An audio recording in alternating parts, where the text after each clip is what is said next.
Why you should vote for Isko Moreno. How do I know he is up to the task? They say that you can really get a sense of a man from how he deals with a crisis. So here are photos never seen by the public before, when on an official trip to London. Note, I was privileged to join his small delegation in early March 2020, when the first locally declared cases of COVID-19 were declared in the Philippines, the biggest crisis of our lifetimes, our country and our world to date. I was a witness to the mayor at work. I saw a man who deftly pushed for best practices to take home, who represented himself and his country in meetings with members of the UK Parliament, senior UK government officials and independent British business leaders. I'll be blunt and I'll be honest, he knew his stuff. He ran the meetings well, represented his people and his nation professionally, competently, presidentially. And when he left London, the mayor took his learnings back to the Philippines' capital city and deployed them for 2 years, keeping millions of people ahead of the virus while still building and preparing for the future.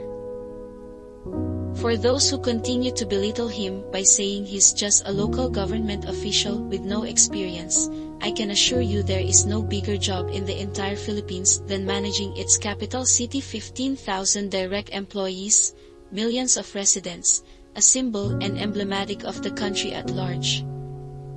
Mayor Isko is not just street smart and would be the first president in generations who really knows what it is to come from the poor. He has been in government for nearly a quarter century, has educated himself through college and post-grad courses at Harvard and Oxford, which are easily verified.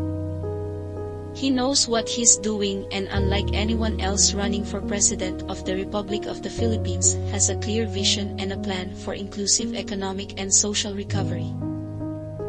Moreover, Mayor Isko is trying to do what no one has done in all recent Philippines history: speak to everyone, for everyone and from every sector, no matter their personal politics.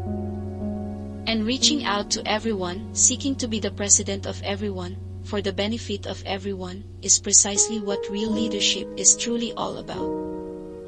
I believe the Philippines faces a binary decision in its forthcoming May 2022 elections. It can finally move forward or it can keep sliding back. A vote for its two supposedly leading candidates is a vote for the past, either way you vote. And frankly, voting for the past is not how a country desperate for change, growth and prosperity will ever meet the challenges it faces now or win those opportunities presented by the future. The Philippines needs to do something completely different from its decades past if it wants a new and better future. A registered voter in the forthcoming elections, I am going to vote for Mayor Isko Moreno Domagoso, and I hugely encourage you to learn, listen and get to know him yourself. If you elect him, he will work 24/7 for all of you. He's hungry and ambitious, shouldn't we all be, that his country finally breaks out of the